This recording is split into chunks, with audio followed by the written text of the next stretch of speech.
Hi friends! ఈరోజు మన ఛానల్లో ఎంతో టేస్టీగా, క్రిస్పీగా తయారు చేసుకుని డిఫరెంట్ రెసిపీ అండి. ఎప్పుడూ ఒకేలా కాకుండా సంపంగి పువ్వులు ఇలా ఒకసారి చేసి చూడండి. చాలా డిఫరెంట్‌గా, టేస్టీగా ఉంటాయండి. ముందుగా వీటిని ప్రిపేర్ చేసుకోవడం కోసం ఒక బౌల్‌లోకి 1 ½ కప్పు మైదా పిండిని వేసుకోవాలి. అలాగే హాఫ్ స్పూన్ సాల్టు, 2 స్పూన్ల ఘీ కూడా వేసుకొని ముందుగా వీటిని బాగా మిక్స్ చేసుకోవాలి. తర్వాత దానిలోకి కొంచెం కొంచెం వాటర్‌ని వేసుకుంటూ అది సాఫ్ట్‌గా ఉండేలాగా ముద్దని ప్రిపేర్ చేసుకోవాలి. చూసారు కదండీ! వీడియోలో చూపించిన విధంగా దానిని సాఫ్ట్‌గా కలుపుకోవాలి. తర్వాత దాని నుండి చిన్న చిన్న ముద్దలను తీసుకొని రౌండ్ బాల్స్ లాగా ప్రిపేర్ చేసుకోవాలి. ఇలా ప్రిపేర్ చేసుకున్న తర్వాత దానిని చపాతీ పీటపై పెట్టుకొని కొంచెం కొంచెం పిండిని చల్లుకుంటూ చపాతీ కర్రతో చపాతీలాగా ఒత్తుకోవాలి. పలచగా ఒత్తుకోవాలండి బాగా. ఇలా తయారు చేసుకున్న దానిని నైఫ్‌తో దాని మధ్యలో వీడియోలో చూపించిన విధంగా లైన్స్‌ని వేసుకోవాలి.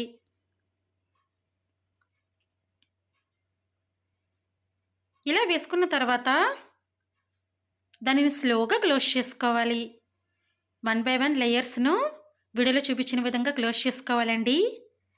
ఇలా క్లోజ్ చేసుకున్న తర్వాత దానిని రివర్స్ చేసుకొని ఫ్లవర్ షేప్‌లో అడ్జస్ట్ చేసుకొని మరొకసారి చపాతీ కర్రతో ఒత్తుకోవాలి. ఇదే ప్రాసెస్‌లో 1 బై 1 చపాతీలను తయారు చేసుకొని వాటి మధ్యలో లైన్స్‌ని వేసుకొని స్లోగా వాటిని అడ్జస్ట్ చేసుకుంటూ క్లోజ్ చేసుకొని దానిని ఫ్లవర్ లాగా ప్రిపేర్ చేసుకోవాలి.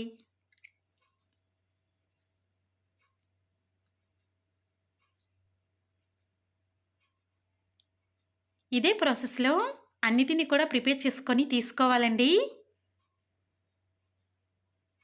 ఇలా ప్రిపేర్ చేసుకున్న వాటిని ఒక ప్లేట్‌లోకి తీసుకొని పక్కన పెట్టుకొని స్టవ్ ఆన్ చేసుకొని స్టవ్‌పై ఒక ప్యాన్ పెట్టుకొని దానిలోకి హాఫ్ కప్పు పంచదారని వేసుకొని హాఫ్ కప్పు వాటర్‌ని కూడా వేసుకొని మరిగించుకోవాలి. అలాగే దానిలోకి హాఫ్ స్పూన్ ఇలాచీ పొడి వేసుకొని అది పాకం వచ్చేంత వరకు మరిగించుకోవాలి. తర్వాత వేరొక స్టవ్‌పై డీప్ ఫ్రై కోసం ఆయిల్ హీట్ చేసుకొని ఆయిల్‌లో మనం ముందుగా ప్రిపేర్ చేసుకున్న సంపంగి పువ్వులను 1 బై 1 వేసుకోవాలి.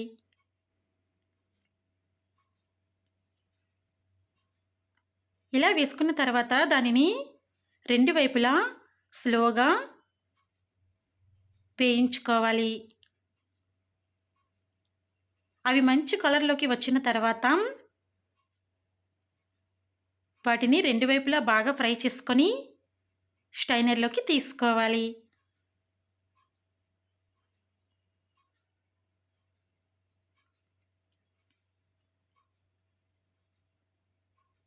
ఇదే ప్రాసెస్‌లో మిగిలిన వాటిని కూడా ఆయిల్‌లో వేసుకొని ఫ్రై చేసుకోవాలి.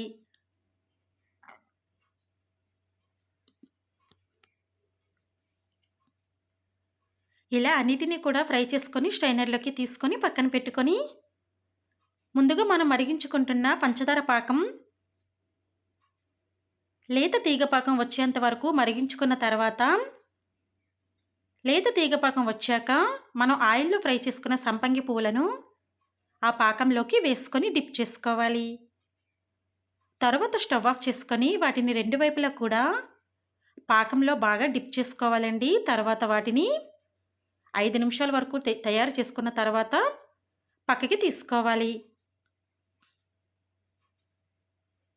మిగిలిన వాటిని కూడా అదే ప్రాసెస్‌లో పాకంలో వేసుకొని పాకాన్ని వాటికి బాగా పట్టేలాగా డిప్ చేసుకొని ఒక ప్లేట్‌లోకి తీసుకోవాలి.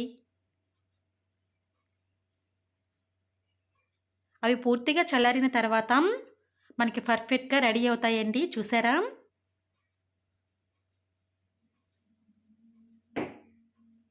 అంతేనండి.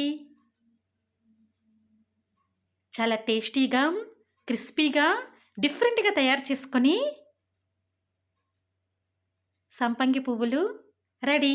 ఎప్పుడూ ఒకటే ప్రాసెస్‌లో కాకుండా ఈ ప్రాసెస్‌లో ఒకసారి ట్రై చేయండి. చాలా టేస్టీగా వస్తాయి.